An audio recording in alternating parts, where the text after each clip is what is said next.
Okay, so now I'm all set up with my 4 screw mount type T's, and I don't need the spoil board anymore. Get rid of that.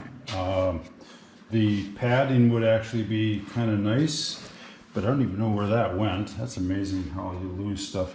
Anyways, so now I can take those, and if I want to be doing if I'm going to put some nice, I don't have to put the washers in, or not the washers, but the plugs in there.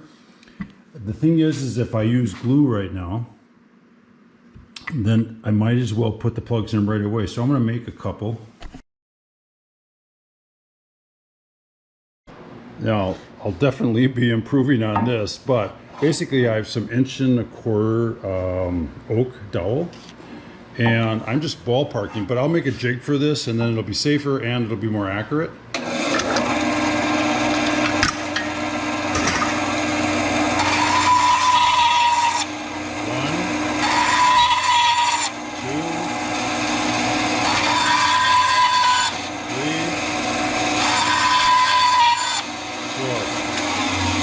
I have my 4 plugs for there.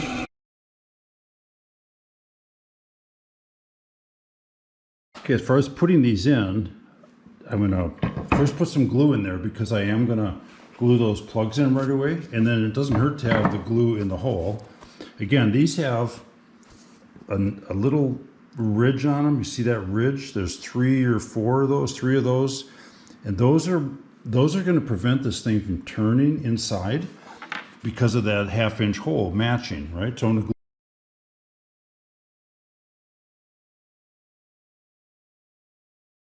They're all gooped up with glue.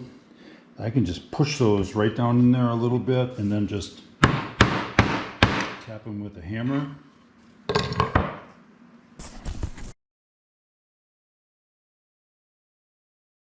And I only just tapped them in just a little bit. This is the slick part, is if you just take, again, one of these, a regular driver. But for right now, I'm just using a wooden washer to protect the oak. Now that draws that in.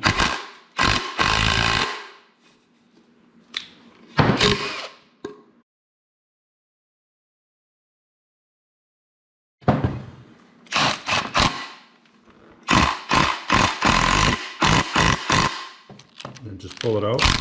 Reverse it. I went to a metal washer, by the way, and I'll improve on that. That even leaves a dent. But get my wet rag, wipe off the table, wipe this off a little bit,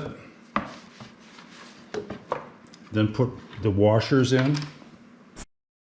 You can put my washers in, and again, I might want to look at grain, right?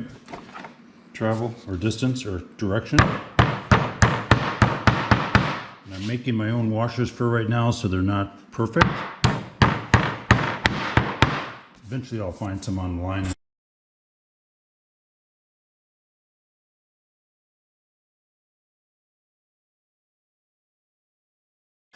Because I'm making my own washers, they're just a little bit uneven, but I'm just gonna put a little bit of glue in there. Come on, there we go. On those edges, just to fill it, make it look good. And then I'll put wood filler in there if I had to later. But I'm just gonna smudge those in. That way they go into the seam. And then now I take my soaked rag. Actually, it's very wet, but it needs to be a little wetter.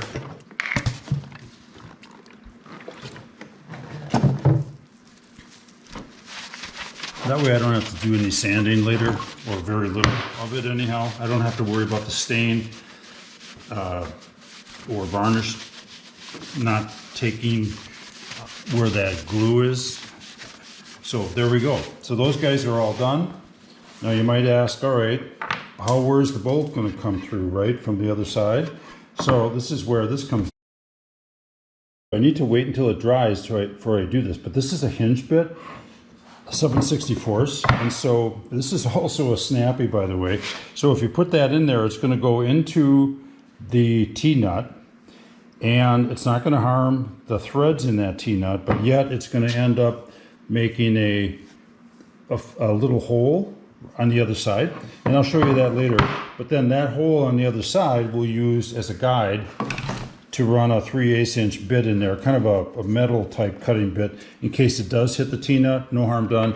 And then that becomes our bolt hole. So the other way to do this, and again, this is the reason I didn't use, I started trying to go with a 1 inch and go with the other type of T-nut, was because these were available in 1 inch with a hole in the middle and already done. They were washers basically, and I couldn't find 1.25 inch.